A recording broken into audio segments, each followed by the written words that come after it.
जन हुंकार किस एपिसोड में आप सभी का बहुत बहुत स्वागत है। मैं हूं महेश बहुगुणा। आप देख रहे जन हुंकार एपिसोड। आज के जन हुंकार एपिसोड में सुप्रीम कोर्ट की लैंडमार्क जजमेंट की देंगे आपको अहम जानकारी। आपके ज्ञान के लिए भारतीय संविधान और कानून के ज्ञान के लिए अहम जानकारी। अभी नवंबर में सुप्रीम कोर्ट के आए एक अहम फैसले, जिस पर तमिलनाडु गवर्नमेंट और गवर्नर को लेकर के राष्ट्रपति के द्वारा संविधान की धारा 143 के अधीन परामर्श लेने का जो शक्ति होती है, उसके अधीन 14 प्रश्न राष्ट्रपति ने पूछे थे और 5 जजों की कॉन्स्टिट्यूशनल बेंच ने उसको पूरा इंटरप्रिटेशन करते हुए क्या कहा, बताएंगे आपको।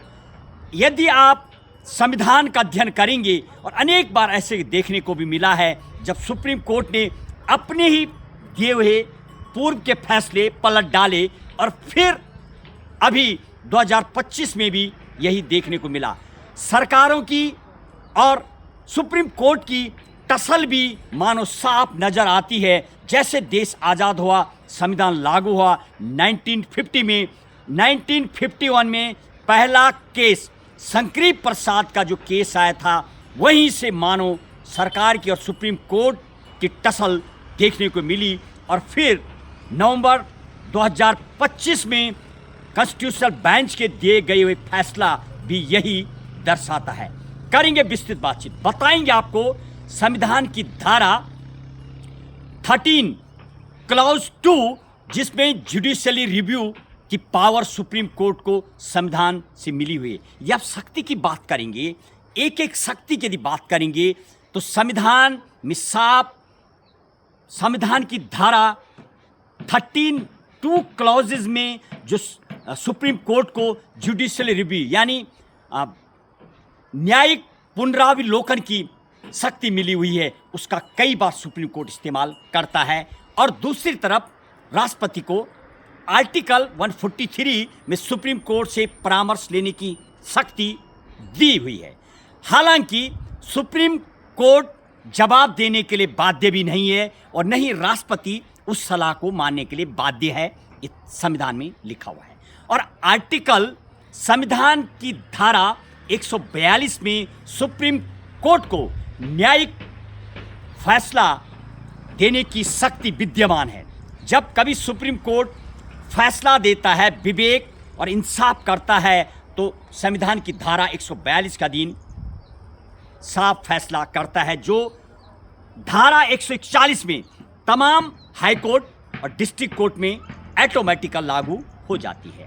और यदि आप एक और शक्ति की बात करेंगे, संसद, राज्यसभा, लोकसभा और फिर राष्ट्रपति उस पर सिग्नेचर करते हैं कानून बनाने की, यानी संविधान संशोधन करने की पावर भाग 20 धारा 368 में संसद को दी हुई है, जो संविधान में जिसका बराबर सरकार इस्तेमाल करती है। और टसल की यदि बात की जाए 1951 से लेकर के 2025 तक अनेक ऐसे मामले, वो भी बताएंगे आज आपको। यदि आप शक्ति और धाराओं की बात करेंगे और संविधान का अध्ययन करेंगे, तो सुप्रीम कोर्ट को आर्टिकल 13, आर्टिकल 32, जिसमें मौलिक अधिकार के हनन पर सीधा सुप्रीम कोर्ट सुनवाई करता है, वो भी एक न्यायिक शक्ति मिली हुई है। इसके अलावा हाई कोर्ट को संविधान की धारा 226 के अधीन जब कभी मौलिक अधिकार का हनन होता है, तो उस पर हाई कोर्ट सुनवाई करता है। हालांकि हाई कोर्ट के विवेकाधीन होता है, सुन भी सकता है और नहीं भी सुन सकता। इसके अलावा धारा 131, धारा 251 और धारा 254 में भी ऐसी झलक नजर आती है, जिसमें सुप्रीम कोर्ट को पुनरावलोकन जुडिशियल रिव्यू की पावर मिली हुई है। अब बात करेंगे उस केस की जो अभी जिसका परसों ही फैसला आया 2 दिन पूर्व नवंबर में।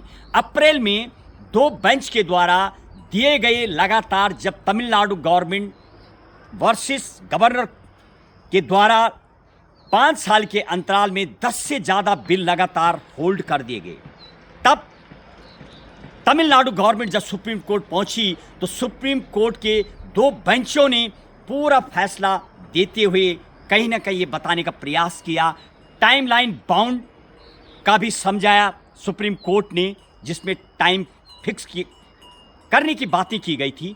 सुप्रीम कोर्ट ने वहाँ पर बताया कि जब कोई विधेयक यानी संविधान की धारा 111 के अधीन राष्ट्रपति, ओ सिट, सारा गला बोल बस